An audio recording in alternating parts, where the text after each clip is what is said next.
A lot about the floods, the worst floods since 1988 here in South Africa in the first half. How does it all fit into the global picture? Internationally, we've also seen some changes in weather patterns, and that certainly has affected commodity prices, particularly to the upside. We've seen a very bullish commodity market globally, and one of the big effects has been the weather patterns all around the world. Now, Dawie, we're talking about bullish prices here. I mean, how's that affecting the farmers you represent? I think farmers at this stage is slightly optimistic, obviously looking at local conditions as well as international prices, but I think they are slightly optimistic and looking to the future. And what are the dynamics of demand and supply right now in commodities? Well, basically, what has happened is that the world stocks of maize are 18 million tons lower than they were the same time last year, and on wheat 20 million tons. So certainly the demand is there. Chinese demand is still a very important factor in the whole global context, and certainly causing a continued bullish sentiment in the market. Having said that, we were slightly in an overbought position as far as commodities are concerned. We've seen a big pullback in the last week or two, but that's probably short-lived. And you're saying the market's still very, very tight, perhaps tighter than people take it for granted, you know? Is that right? Yes, absolutely. I think I don't think that people should take to heart the big pullback that we saw recently. I think generally supply and demand will stay very tight.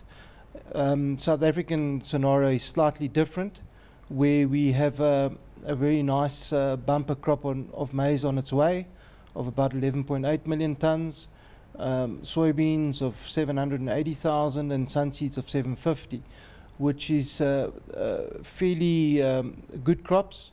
And given the demand scenario, we should have enough, except for sunseeds where the S&Ds are a little bit tight. How much of a concern is, we heard Johan van Zyl in the Free State in the first half saying that they're not going to plant certain crops like beans and what have you because of the terrible floods. How much of a concern is that? I think that if we look at the hectares that have been put out by the Crop Estimates Committee, they're fairly accurate. Everybody's fairly comfortable with them. Now it's a matter of the yield that we're going to experience, as well as quality concerns, I think, are a big issue at this stage. But things are looking exceptionally good from a grain commodity point of view.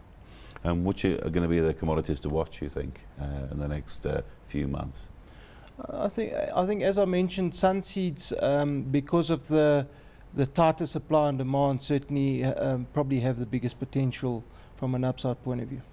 Now, Dawie, just to bring you in here, I mean, one would have thought, with all the talk about a shortage of food, prices going up, etc., that it would have been a signal to farmers and suppliers to start sort of ploughing and digging and preparing to cash in on these high prices. I mean, how much is that happening?